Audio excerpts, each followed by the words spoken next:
सो hi everyone. तो students, आज के सेशन में हम डिस्कस करने जा रहे हैं पी स्टैट 2024 का जो एग्ज़ाम होगा दिसंबर 1 को, राइट। तो उसके लिए हमें जो हाउ टू प्रिपेयर इंग्लिश जो अभी जो 40 डेज़ का जो रहता है समय, राइट। तो ਉਹਦੇ 'ਚ ਤੁਸੀਂ ਮਤਲਬ ਕਿੱਦਾਂ ਤਿਆਰੀ ਕਰਨੀ ਹੈ, ਰਾਈਟ। ਇੰਗਲਿਸ਼ ਲਈ ਆਪਾਂ ਜਿੱਦਾਂ ਇਹਦੇ 'ਚ ਆਪਾਂ ਦੇਖੂਗੇ ਕਿਹੜੇ ਕਿਹੜੇ ਕੀ ਏਰੀਆਜ਼ ਹੈ, ਕਿਹੜੇ ਕਿਹੜੇ ਕੀ ਟੌਪਿਕਸ ਹੈ ਜਿਨ੍ਹਾਂ ਉੱਤੇ ਤੁਸੀਂ ਜ਼ਿਆਦਾ ਫੋਕਸ ਕਰੋਗੇ, ਜਿਹੜੇ ਸਕੋਰਿੰਗ ਹੁੰਦੇ ਹੈ। ਤਾਂ ਡਿਟੇਲ 'ਚ ਆਪਾਂ ਇੱਥੇ ਡਿਸਕਸ ਵੀ ਕਰੋਗੇ, ਸਾਰੇ ਸਿਲੇਬਸ ਨੂੰ ਡਿਸਕਸ ਕਰੋਗੇ, ਰਾਈਟ। ਤਾਂ ਦੇਖੋਗੇ ਕਿਹੜੇ ਕਿਹੜੇ ਟੌਪਿਕਸ ਹੈ ਜਿੱਥੋਂ ਤੁਸੀਂ ਜ਼ਿਆਦਾ ਮਾਰਕਸ ਬਣਾ ਸਕਦੇ ਹੋ, ਰਾਈਟ। ਤਾਂ ਇਹ ਸਾਰੀ ਗੱਲਾਂ ਆਪਾਂ ਇਸ ਕਲਾਸ 'ਚ ਡਿਸਕਸ ਕਰੋਗੇ। How to prepare PSTET 2024, how to prepare English 40 days strategy, right. तो ये जो बैच है हमारा ये स्टार्ट होने जा रहा है, ठीक है, मंडे से। मीन्स 21 अक्टूबर से स्टार्ट हो रहा है और ये चलेगा हमारा टिल नवंबर तक, नवंबर 28 तक, ठीक है। मीन्स यही 40 का डेज ਤੁਹਾਡੇ ਕੋਲ है, 40 के दिन बनते हैं, ठीक है। तो ਇਹਦੇ 'ਚ ਤੁਸੀਂ ਕਿੱਦਾਂ ਮਤਲਬ ਪੜ੍ਹਨਾ ਹੈ, ਠੀਕ ਹੈ। ਤਾਂ ਇਹ ਬੈਚ ਸਾਡਾ ਕਿੱਥੇ ਸਟਾਰਟ ਹੋ ਰਿਹਾ ਉਹ ਸਾਰੀ ਜਾਣਕਾਰੀ ਵੀ ਮੈਂ ਤੁਹਾਨੂੰ ਦਊਂਗਾ, ਠੀਕ ਹੈ। ਕੋਈ ਤੁਹਾਡੀ ਕੁਐਰੀਜ਼ ਹੋਏਗੀ ਫਰਦਰ ਤਾਂ ਗਿਵਨ ਨੰਬਰ ਤੇ ਤੁਸੀਂ ਕਾਲ ਕਰ ਸਕਦੇ ਹੋ, ਜਿਹੜਾ ਇੱਥੇ ਤੁਹਾਨੂੰ ਨੰਬਰ ਮਿਲੇਗਾ, ਰਾਈਟ। ਤਾਂ ਇਹਦੇ ਬਾਰੇ ਆਪਾਂ ਦੇਖੀਏ ਕਿ ਇਹਦੇ 'ਚ ਆਪਾਂ ਸਟ੍ਰੈਟਜੀ ਜੇ ਗੱਲ ਕਰੀਏ ਤਾਂ ਪਹਿਲਾਂ ਕਹਿੰਦਾ how to prepare English in 40 days, ਮਤਲਬ ਇੰਗਲਿਸ਼ 'ਚ ਕਿਹੜੇ ਕਿਹੜੇ ਟੌਪਿਕਸ ਹੈ ਮੇਨ ਹੈ ਜਿਹੜੇ, ਠੀਕ ਹੈ। ਤਾਂ ਉਹਦੇ ਬਾਰੇ ਆਪਾਂ ਗੱਲ ਕਰੂੰਗੇ। ਪੀ ਸਟੈਟ ਕੀ ਹੈ, ਮਤਲਬ Punjab state teacher eligibility test ਹੁੰਦਾ ਹੈ। ਤਾਂ ਇੱਥੇ ਮਤਲਬ ਕੀ ਚੈੱਕ ਕਰਦਾ ਬੇਸਿਕਲੀ, ਹੈ ਨਾ। ਤਾਂ ਇਹਨੂੰ ਆਪਾਂ ਦੇਖਦੇ ਹਾਂ। ਸਭ ਤੋਂ ਪਹਿਲਾਂ ਇਹੀ ਹੈ ਸਾਡਾ ਕਿ इंट्रोडक्शन च आप देखना है कि Punjab state teacher eligibility test that is called P STET, right. ये किद्दां दा एग्जाम हुंदा है, is an examination conducted in Punjab India, मतलब भारत पंजाब में जो है इसको कंडक्ट किया जाता है to assess the eligibility of candidates. इत्थों मतलब कैंडिडेट का की असैस किया जाता है, eligibility for teaching positions in primary and upper primary schools. तुहानूं पता है पेपर 1 ਜਿਹੜਾ ਹੁੰਦਾ ਇਹਦੇ 'ਚ ਉਹ ਪਹਿਲੀ ਤੇ 5ਵੀਂ ਤੱਕ ਹੁੰਦਾ ਹੈ ਤੇ 6th to 8th ਤੱਕ ਦੇ ਲਈ ਮਤਲਬ ਪੇਪਰ 2 ਹੁੰਦਾ ਹੈ, ਰਾਈਟ। ਤਾਂ ਉਹਦੀ ਜਿਹੜੀ ਐਲੀਜੀਬਿਲਿਟੀ ਹੁੰਦੀ ਹੈ, ਪੋਜੀਸ਼ਨਸ ਹੁੰਦੀ ਹੈ primary and upper primary schools, it is essential for ensuring that teachers possess the necessary knowledge and skills to deliver quality education। ਮਤਲਬ ਇਸ ਐਗਜ਼ਾਮ ਦਾ ਮੇਨ ਜਿਹੜਾ ਮੋਟਿਵ ਹੈ ਉਹ ਇਹੀ ਹੁੰਦਾ ਹੈ, मतलब ਜਿਹੜਾ टीचर है ਉਹਦੇ अंदर वो गुण है क्या, ਉਹਦੇ अंदर वो क्वालिटीज़ हैं, ठीक है। कि ਜਿਹੜਾ 1st to 5th या 6th to 8th तक मतलब वो उस मतलब अपनी क्वालिटी ਨੂੰ डिलीवर कर ਸਕਦਾ ਹੈ मतलब स्टूडेंट्स ਦੇ ਸਾਹਮਣੇ, ठीक है। तो ਉਹਨੂੰ ਵਧੀਆ मतलब वो ਉਸ ਦੇ ਲਈ ਹੁੰਦਾ ਹੈ, राइट। तो ਉਹਦੇ ਲਈ मतलब ये पी स्टैट ਜਿਹੜਾ ਹੈ टीचर एलिजिबिलिटी टेस्ट ਹੁੰਦਾ, ਇਹਦੀ इंट्रोडक्शन है, राइट। अगे जे ਆਪਾਂ ਵਧੀਏ ਤਾਂ ਕਹਿੰਦਾ कि इंपॉर्टेंस की है पी स्टैट ਦੀ इंपॉर्टेंस की है, why P STET exam is important. ਤਾਂ ਇਹਦੇ ਥਰੂ ਆਪਾਂ ਦੇਖਦੇ ਹਾਂ ਇਹਦੀ इंपॉर्टेंस ਨੂੰ ਜਾਣਨ ਦੀ ਕੋਸ਼ਿਸ਼ ਕਰਦੇ ਹਾਂ। ਤਾਂ ਪਹਿਲਾ ਪੁਆਇੰਟ ਕਹਿੰਦਾ कि quality education, right। PSTET helps maintain a standard for teacher qualifications, ensuring that only competent individuals enter the teaching profession, right। देखो हुण टीचिंग प्रोफैशन जो है जी एक आर्ट है, कला है। हर बंदा तो टीचर नहीं हुंदा ना, हर बंदा टीचर नहीं कर सकता, ठीक है। तुसीं अपने तुहाडे अंदर नॉलेज है but how you deliver, how efficiently you deliver your content in front of students, है ना। तो मतलब एक आर्ट होंदा है, एक पोटेंशियल है टीचर, टीचिंग जो है एक पोटेंशियल है, ठीक है। हर बंदा टीचर नहीं बन सकता है। तो वही इंपॉर्टेंस है कि पहली गल है कि क्वालिटी एजुकेशन तुसी अपने कंटेंट्स नू किद्दां मतलब स्टूडेंट्स के सामने डिलीवर करते हो, ठीक है। टीचिंग प्रोफैशन च तुसी एंटर होंदे हो तो उन्होंने मेनटेन करने वास्ते एक बेसिकली वो है क्राइटेरिया है। तो दूजा कहता करिकुलम रेलीवेंस। मैं हजे तुहानूं पी स्टैट के बारे गल दसदा पिया, ठीक है, कि why P STET is important, हुंदा की है ये, राइट। उस तो बाद फिर आपां थोड़ा जाके बदूंगे सिलेबस दे वल, राइट। करिकुलम रेलीवेंस की गल कहता द टेस्ट इवैल्यूएट्स, जेड़ा जे पी स्टैट का पेपर हुंदा है ये जांच की करता है, की इवैल्यूएशन करता है candidates on their understanding of child development, right. Child development इहदी अंडरस्टैंडिंग मतलब ये इहदे उत्ते क्वेश्चन बनते हैं। पैडागोजी बड़ा इंपॉर्टेंट है जी, पैडागोजी काफ़ी पूछी जाती है, मतलब हर सबजैक्ट के नाल पैडागोजी के क्वेश्चन आते हैं। And subject specific knowledge aligning with current educational practice. Subject specific हो गया, जिद्दां हुण आपां इंग्लिश की गल करिए तो इंग्लिश मतलब जिहड़ा सबजैक्ट लैंगुएज तो रिलेटिड हुंदा, जिद्दां कॉम्प्रीहेंशन है, रीडिंग कॉम्प्रीहेंशन है, वो लैंगुएज का पार्ट है, राइट। तो मतलब हर तुसी कोई भी पेपर पिछला चुक के देखोगे तो तुहानूं मिलूगा उत्थे 2 रीडिंग कॉम्प्रीहेंशन पैसेज ਪੁੱਛੇ ਜਾਂਦੇ ਆ, ਠੀਕ ਹੈ, ਉਹਦੇ ਉੱਤੇ ਸਵਾਲ ਹੁੰਦੇ ਆ। ਫਿਰ ਉਹਦੇ 'ਚ ਹੀ ਰੀਡਿੰਗ ਕੰਪਰੀਹੈਂਸ਼ਨ 'ਚ ਇੱਕ ਦੋ ਕੁਐਸਚਨ ਗ੍ਰਾਮਰ ਦੇ ਵੀ ਹੁੰਦੇ ਆ।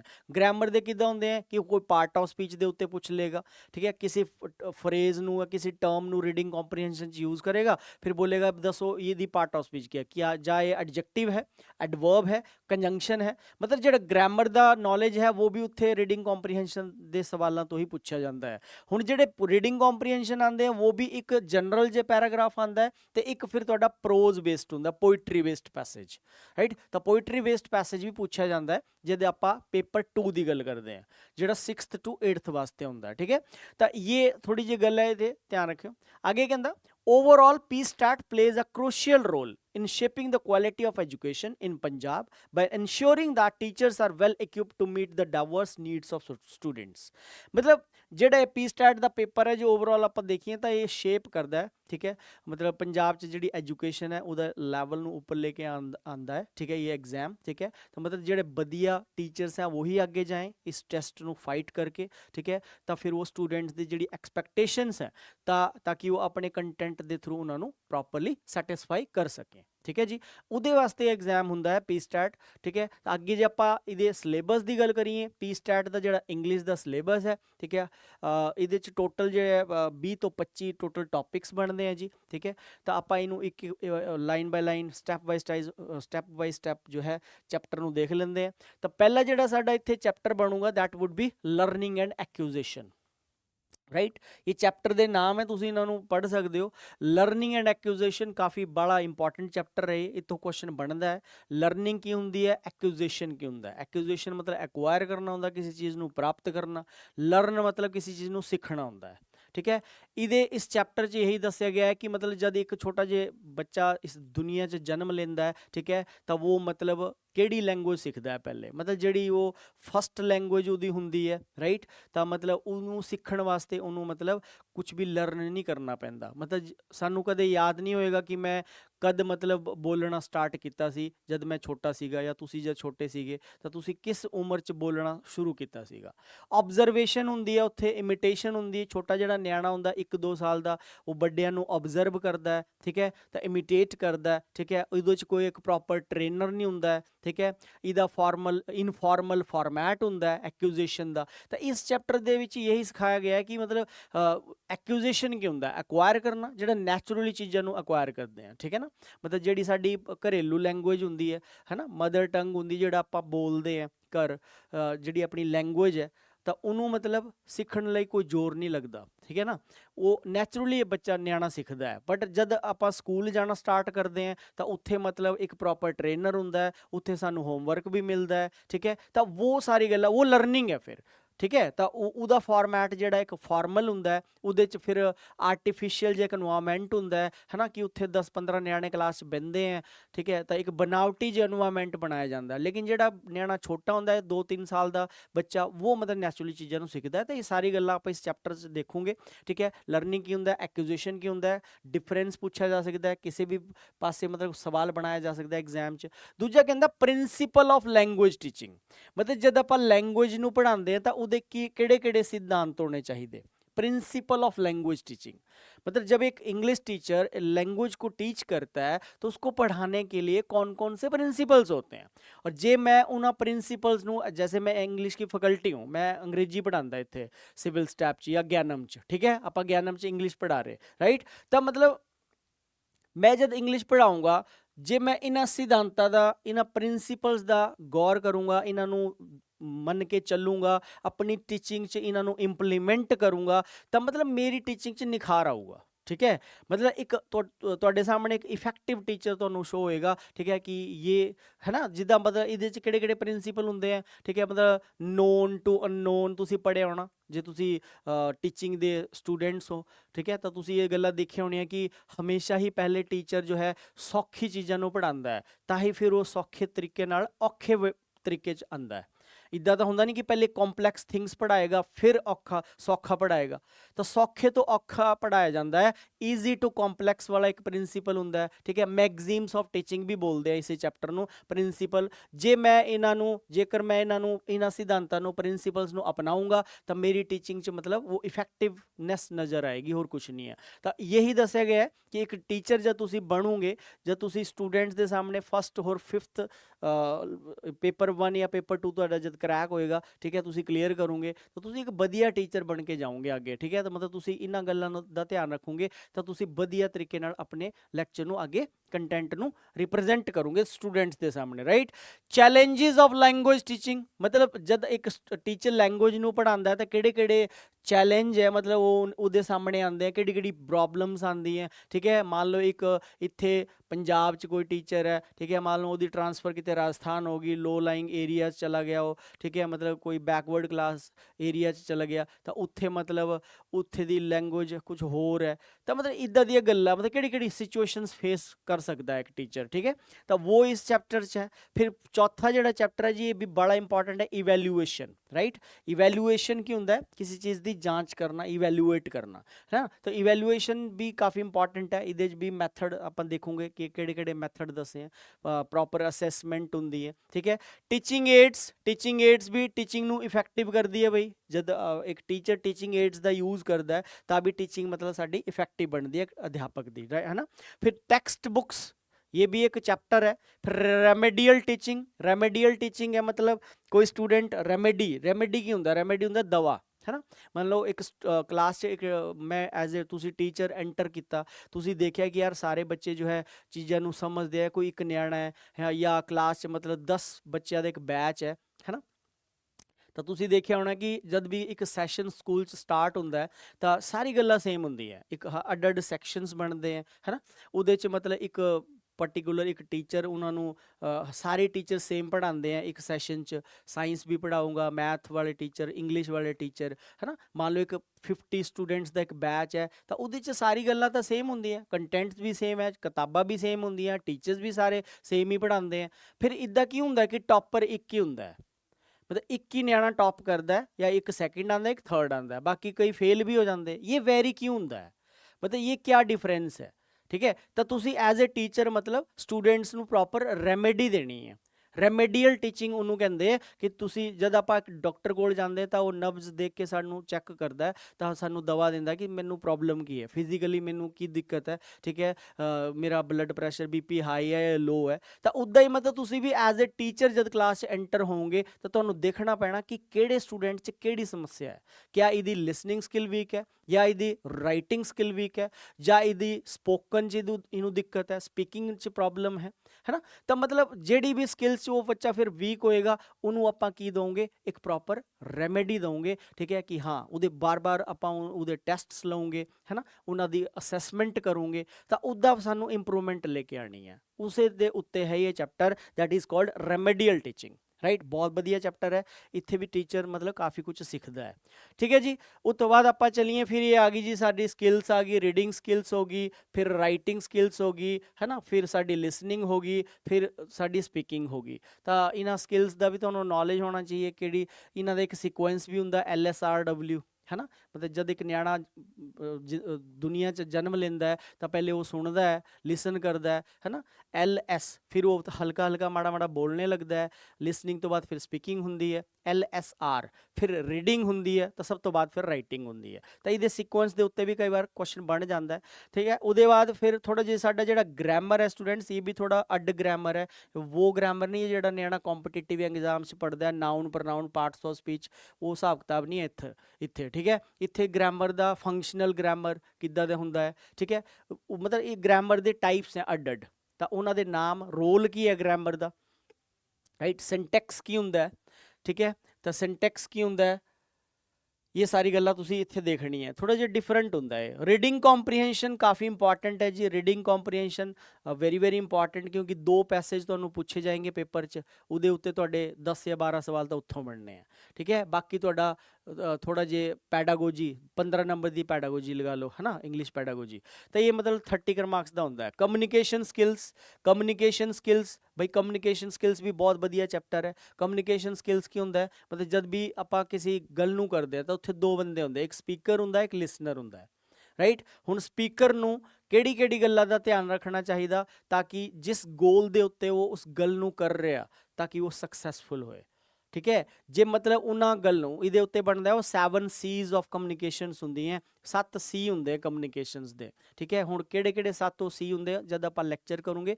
उहदे च तुहानूं डिटेल च दस्सिया जाऊगा। 7 C's ऑफ कम्युनिकेशनस होते हैं, ठीक है। अगर स्पीकर उन 7 C's को उन्हां 7 C's का वो ध्यान नहीं रखता है तो मतलब उहदा जिहड़ा जिस गोल दे उत्ते वो मतलब कम्युनिकेट कर रहा लिसनर दे नाल वो गोल पूरा नहीं हो सकता, ठीक है। तो कम्युनिकेशन स्किल्स भी इंपॉर्टेंट है, ये चैप्टर भी बढ़िया है। उसके बाद nature and characteristics of language, importance of language, pedagogical analysis, maxims of teaching, जो मैंने आपको बताया मैगजीम्स वही होता है केड़े सिद्धांत है, principles of maxims of teaching, effective teaching skill, right. और लिटरेरी टर्म्स तुहानूं पता है कि लिटरेचर च हुंदे हैं कुछ अलंकार हुंदे हैं, ऑक्सीमोरोन की हुंदा है, ठीक है, एंटीथीसिस की हुंदा है, राइट। ट्रांसफर्ड एपिथेट की हुंदा है ना, बहुत सारे हैं, metaphor, simile, transferred epithet, anaphora, there are so many literary devices in literature basically, right। Oxymoron, फिर तुहाडा यूफिमिज्म की हुंदा है, तो ये भी तुहानूं घट्टो घट्ट ज़्यादा नहीं मतलब 50 to 100 लिटरेरी डिवाइस दे उत्ते तुहानूं नॉलेज होना चाहिए जे तुसी मतलब इस पेपर नूं क्रैक करना है, क्योंकि इन्हां दे उत्ते भी क्वेश्चन बनते हैं, है ना। बई क्या वो की कहंदे उहनूं हाइपरबली की हुंदा है ना, तो उहदा तुहानूं आइडेंटिफाई करना आना चाहिए जिहदा एक स्टेटमेंट दे दूगा, है ना। बोलेगा कि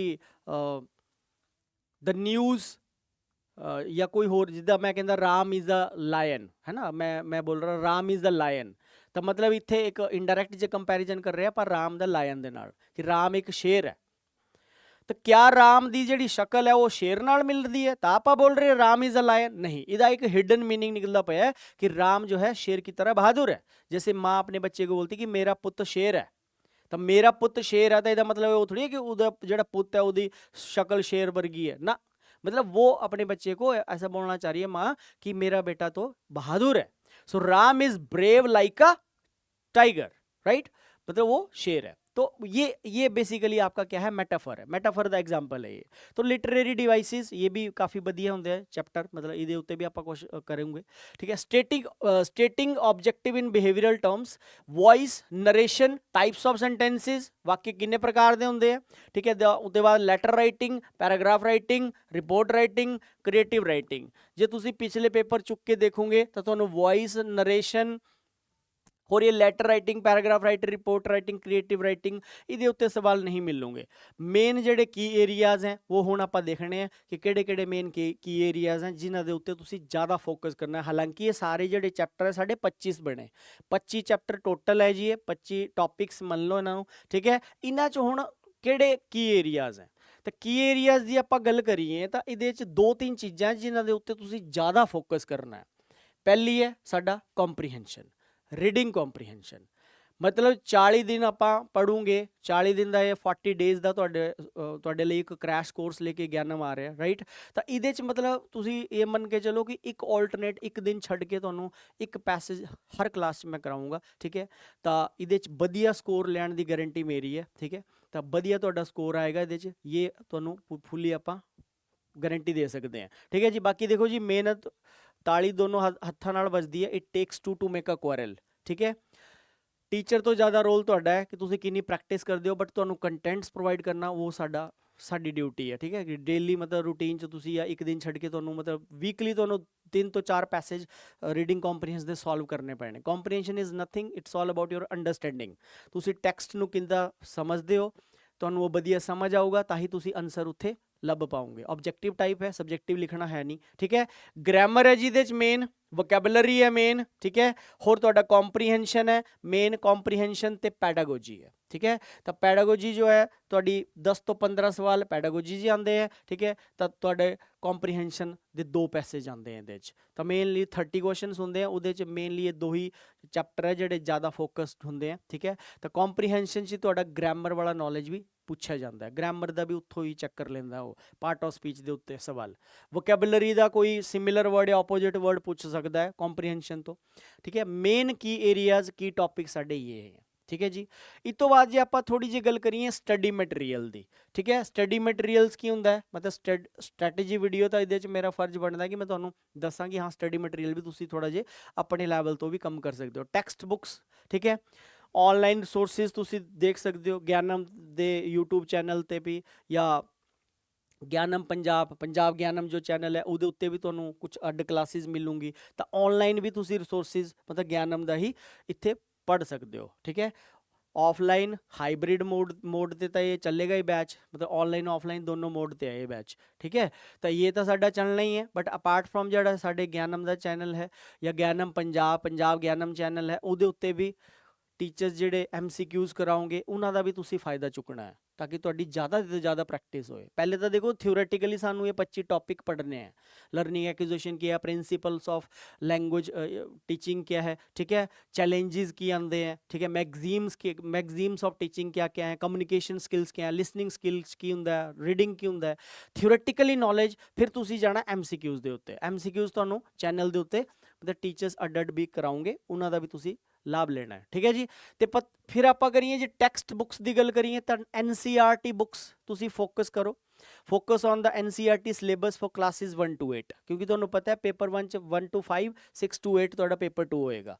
ਤਾਂ ਜਿੰਨੀ ਵੀ NCERT ਦੀ ਬੁੱਕਸ ਹੁੰਦੀਆਂ, ਛੋਟੇ ਨਿਆਣੇ ਦੀ ਕਿਤਾਬਾਂ ਹੁੰਦੀਆਂ, ਉਹਨਾਂ ਦੇ ਉੱਤੇ ਤੁਸੀਂ ਫੋਕਸ ਕਰੋ। ਸਪੈਸ਼ਲੀ ਸਬਜੈਕਟ ਲਾਈਕ ਇਹਦੇ 'ਚ ਤੁਸੀਂ ਮੈਥ, ਇੰਗਲਿਸ਼, ਠੀਕ ਹੈ, ਜਿਹੜੇ ਵੀ ਤੁਹਾਡੇ ਸਬਜੈਕਟਸ ਹੈ ਸਿਲੇਬਸ 'ਚ, ठीक है। तो वो तुसी इंग्लिश ਲਈ भी तो दूजे सब्जैक्ट्स ਲਈ भी फॉलो कर सकते हो NCERT। फिर जे चाइल्ड डेवलपमेंट की आप गल करिए CDP की, चाइल्ड डेवलपमेंट एंड पैडागोजी की गल करिए तो reference books like child development and pedagogy by TS Grewal इनू तुसी फॉलो कर सकते हो, ठीक है। जे आप लैंग्वेज प्रोफिशिएंसी की गल करिए तो books focusing on English and Punjabi grammar, ठीक है, एंड कॉम्प्रीहेंशन सच एज जे आप इंग्लिश ग्रामर की गल करिए तो ये CBSE बोर्ड च यही ग्रामर चलता है अज की डेट च, that is rain and Martin, ठीक है। तो रेन एंड मार्टिन नूं तुसी ग्रामर वास्ते थोड़ा बहुत फॉलो कर सकते हो, ठीक है। बाकी देखो जी इत्थे ग्रामेरियन नहीं बनना तुसी कि तुसी पूरा रेन एंड मार्टिन सॉल्व करने बह गए, उदा नहीं करना है। मतलब मेन जिहड़ा साडे टॉपिक तो रिलेटेड होएगा वो तुसी उहदे लई इस ग्रामर नूं फॉलो कर सकते हो। जे आपां गल करिए, ठीक है, ऑफलाइन क्रैश कोर्स है ये, ठीक है। इस कोर्स दे जी फीचर्स ये हैं कि इहदे च तुहानूं 250 ऑफलाइन लाइव क्लासेस मिलूंगी, ठीक है। पंजाबी एंड इंग्लिश मीडियम होएगा लैंग्वेज का। Books for offline students books भी तुहानूं मिलूंगी उसे फीस च। PDF study material for online students भी मिलेगा, राइट। 5000 MCQs फॉर प्रैक्टिस मिलूंगे, right. Full length mock test series 10 test मिलूंगे। मतलब देखो mock test are very important, ठीक है। ये जो मॉक टेस्ट होंगे फुल लेंथ जब तुहाडा मतलब ये समझो कि 50% सिलेबस आप करा दूंगे तो उस तो बाद तुहाडा वीकली मॉक टेस्ट भी स्टार्ट हो जाऊगा। स्टार्टिंग शायद ना हो क्योंकि देखो जी सिलेबस होएगा तो ही तुम मॉक च भी परफॉर्म कर पाओगे, है ना, ऑब्वियस है। तो मतलब 50% 40-50% जब तुहाडा सिलेबस हो जाएगा तो वीकली फिर तुहाडा मॉक टेस्ट स्टार्ट हो जाएगा पेपर के हिसाब नाल कि पेपर नूं किन्ने दिन बचते हैं। हुण 2 वीक रहिंदे आ, 3 हफ्ते रह गए तो उहदे हिसाब नाल मतलब हफ्ते का एक मॉक टेस्ट तुहाडा स्टार्ट हो जाएगा, फिर हो सकता है 2 हो जाए, है ना। तो ये मॉक टेस्ट 10 होएंगे, तुहानूं 10 टेस्ट मिलेंगे, राइट। पर्सनल मैंटोरशिप मिलेगी, मतलब सारी फैकल्टीज़ बड़ी कोऑपरेटिव है। तुसी इदां नहीं है कि क्लास तो बाहर भी जो तुसी कुछ पूछोगे तो तुहानूं मतलब प्रॉपर टाइम दिता जाऊगा, कोई इदां दी गल नहीं है, ठीक है। मतलब तुहाडा रिजल्ट आए यही मतलब ज्ञानम दा मेनली साडा वो है मोटिव है। डेडिकेटेड सपोर्ट फॉर डाउट्स है, हो सकता है कि वीकली फिर आप एक डाउट सेशन भी रखोगे, ठीक है। तो स्टार्ट हो रहा है बैच जी 21 अक्टूबर तो 2024 तो एंड डेट तुहानूं पहले भी दसी 28 नवंबर 2024 नूं ये खत्म हो जाएगा बैच, ठीक है। तो फिर इहदे लई जे तुहानूं तुसीं ज्वाइन करना चाहते हो तो इत्थे नंबर लिखिया पिया 9117343434। ऑनलाइन फीस इहदी 3000 रुपये है, ठीक है जी। 3000 ਇਹਦੀ ਆਨਲਾਈਨ ਫੀਸ ਹੈ। ਬਾਕੀ ਕੋਈ ਵੀ ਤੁਸੀਂ ਕੁਐਰੀ ਲੈਣੀ ਹੈ, ਕੋਈ ਵੀ ਤੁਹਾਨੂੰ ਇਨਫੋਰਮੇਸ਼ਨ ਚਾਹੀਦੀ ਹੈ, ਠੀਕ ਹੈ, ਤਾਂ ਇਹ ਇਸ ਗਿਵਨ ਨੰਬਰ ਤੇ ਤੁਸੀਂ ਕਾਲ ਕਰ ਸਕਦੇ ਹੋ, ਠੀਕ ਹੈ। ਜੇ ਆਪਾਂ ਗੱਲ ਕਰੀਏ ਗਿਆਨਮ ਦੀ फ्रेंचाइजी दी, ठीक है, तो ये ज्ञानम के सारे इंस्टीट्यूट्स हैं, ठीक है। ज्ञानम Chandigarh SCO 13 14 15 second floor sector 34A, ठीक है। ये सेक्टर 34 च है जी इंस्टीट्यूट साडा, ठीक है। इहदा SCO नंबर है 13 14 15 सेकंड फ्लोर। तो ज्ञानम संगरूर च भी है पंजाब च, ठीक है, उहदा एड्रैस इत्थे लिखिया पिया है। ज्ञानम अमृतसर च भी है, उहदा एड्रैस इत्थे लिखिया पिया है, गिवन नंबर भी है। तुसीं पंजाब दे किसी भी एरिए च बैठे हो, ਤੁਹਾਨੂੰ ਲੱਗਦਾ ਹੈ ਕਿ ਸਾਡੇ ਲਾਗੇ ਤੁਸੀਂ ਸੰਗਰੂਰ ਤੋਂ ਬਿਲੋਂਗ ਕਰਦੇ ਹੋ, ਤਾਂ ਤੁਸੀਂ ਉਸ ਬ੍ਰਾਂਚ ਐਡਮਿਸ਼ਨ ਲੈ ਸਕਦੇ ਹੋ। ਤੁਸੀਂ ਇੱਥੇ ਚੰਡੀਗੜ੍ਹ 'ਚ ਜਾਂ ਖਰੜ 'ਚ ਰਹਿੰਦੇ ਹੋ, ਤਾਂ ਸਾਡੀ ਖਰੜ 'ਚ ਵੀ ਬ੍ਰਾਂਚ ਹੈ, ठीक है जी। तो ये फिर अगले ये गुरदासपुर है, ये ज्ञानम पटियाला है, ज्ञानम अबोहर है, ज्ञानम दसूया है, ठीक है, ज्ञानम खन्ना है, ज्ञानम नवांशहर है, ज्ञानम खरड़ है, खरड़ 'च भी ज्ञानम है। जे कोई नियाणा इत्थों पंजाब तो खरड़ तो रोपड़ तो ਬਿਲੋਂਗ ਕਰਦਾ ਹੈ, ਤਾਂ ਉਹਨੂੰ ਖਰੜ ਨੇੜੇ ਪੈਂਦਾ, ਤਾਂ ਉਹ ਉੱਥੇ ਐਡਮਿਸ਼ਨ ਕਰਾ ਸਕਦਾ ਹੈ, ਠੀਕ ਹੈ ਜੀ। ਹੋਸ਼ਿਆਰਪੁਰ 'ਚ ਹੈ, ਗਿਆਨਮ ਫਿਰੋਜ਼ਪੁਰ 'ਚ ਹੈ, ਗਿਆਨਮ ਫਤਿਹਗੜ੍ਹ ਸਾਹਿਬ 'ਚ ਹੈ, ਠੀਕ ਹੈ ਜੀ। ਕੋਈ ਵੀ ਕੁਐਰੀ ਹੋ, ਇਹ ਜਿਹੜਾ ਬੈਚ ਹੈ ਇਹ ਸਾਡਾ ਇੱਥੇ ਸਟਾਰਟ ਹੋ ਰਿਹਾ ਸੈਕਟਰ 34 'ਚ, ਠੀਕ ਹੈ, ਜਿਹਦੀ ਆਪਾਂ ਹੁਣ ਇੱਥੇ ਗੱਲ ਕੀਤੀ ਮੇਨ। ਇਹ ਬੈਚ ਸਾਡਾ 34 ਸੈਕਟਰ 'ਚ ਸਟਾਰਟ ਹੋ ਰਿਹਾ 21 ਅਕਤੂਬਰ ਤੋਂ, 21 ਅਕਤੂਬਰ ਤੋਂ ਸਟਾਰਟ ਹੋਏਗਾ, 28 ਨਵੰਬਰ ਨੂੰ ਇਹ ਖਤਮ ਹੋ ਜਾਣਾ, ठीक है जी। तो तुसी छेती छेती मतलब एडमिशन करा सकते हो, ताकि तुहाडा कोई कुछ भी सिलेबस जो है मिस ना होए। अगे बढ़िए, तो PSTET 2024 ऑफलाइन क्रैश कोर्स है जी, ये तुहानू दसता, ये सारी गल्लां इहदे च मिलूंगी, ठीक है। तो ज्वाइन करो ज्ञानम इंस्टीट्यूट नू वधिया रिजल्ट वास्ते। ऑफलाइन फीस इहदी 8000 रुपये है, जिहदे च तुहानू ये सारी चीज़ां मिलूंगी, ठीक है। ਇਹਦੇ 'ਚ ਤੁਹਾਨੂੰ ਨੋਟਸ ਵੀ ਮਿਲੋਗੇ, ਠੀਕ ਹੈ, ਸਟੱਡੀ ਮਟੀਰੀਅਲ ਆਨਲਾਈਨ ਸਟੂਡੈਂਟ ਵਾਸਤੇ ਵੀ ਹੈ, ਆਫਲਾਈਨ ਨੂੰ ਵੀ ਸਾਰੀਆਂ ਬੁੱਕਸ ਵੀ ਮਿਲੂਗੀ। ਬੁੱਕਸ ਫॉर ਆਫਲਾਈਨ ਸਟੂਡੈਂਟਸ मतलब ਜਿੰਨੀਆਂ ਵੀ ਕਿਤਾਬਾਂ ਬਣਨਗੀ PSTET ਦੀ, ਜਿਹੜੇ ਵੀ ਸਬਜੈਕਟ ਹੈ ਤੁਹਾਡੇ, ਮੈਥ ਹੈ ਜਾਂ ਜਿਹੜਾ ਤੁਹਾਡੇ ਨਾਲ ਕੰਬੀਨੇਸ਼ਨ ਹੈ SST ਇੰਗਲਿਸ਼ ਹੈ, ਤਾਂ ਉਹਦਾ ਹਿਸਾਬ ਨਾਲ ਤੁਹਾਨੂੰ ਬੁੱਕਸ ਪ੍ਰੋਵਾਈਡ ਹੋਣਗੀ, ਰਾਈਟ। ਪਰਸਨਲ ਮੈਂਟਰਸ਼ਿਪ ਹੈ, ਫੁੱਲ ਲੈਂਥ ਮੌਕ ਟੈਸਟ ਤੁਹਾਨੂੰ 10 ਮਿਲੂਗੇ, ठीक है जी। ਇਹਦੇ 'ਚ ਹੀ ਤੁਸੀਂ ਆਪਣੀ ਅਸੈਸਮੈਂਟ ਕਰ ਪਾਓਗੇ ਕਿ ਹਾਂਜੀ ਕਿੰਨਾ ਕਰ ਤੁਹਾਡਾ ਤਿਆਰੀ ਹੋਈ, ਕਿੰਨੀ ਤੁਹਾਡੀ ਇੰਪਰੂਵਮੈਂਟ ਆਈ, ਠੀਕ ਹੈ, ਕਿੰਨਾ मतलब ਕਲਾਸਿਸ ਤੋਂ ਤੁਹਾਨੂੰ ਕਿੰਨਾ ਫਾਇਦਾ ਮਿਲਿਆ, ठीक है जी। ਤਾਂ ਇਹ ਸਾਰੀ ਗੱਲਾਂ ਸੀਗੀ, ਨੰਬਰ ਨੂੰ ਜ਼ਰੂਰ ਨੋਟ ਕਰਿਓ। SCO 13 14 15 second floor sector 34A Chandigarh, ਇੱਥੇ ਜੀ ਇਹ ਬੈਚ ਚੱਲੂਗਾ, ਠੀਕ ਹੈ। ਮੰਡੇ ਤੋਂ ਇਹਦੀ ਸਟਾਰਟਿੰਗ ਹੈ।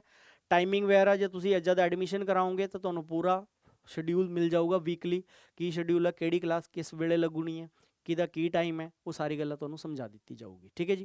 सो thank you very much students, take care, मिलते आपां क्लास, धन्यवाद जी।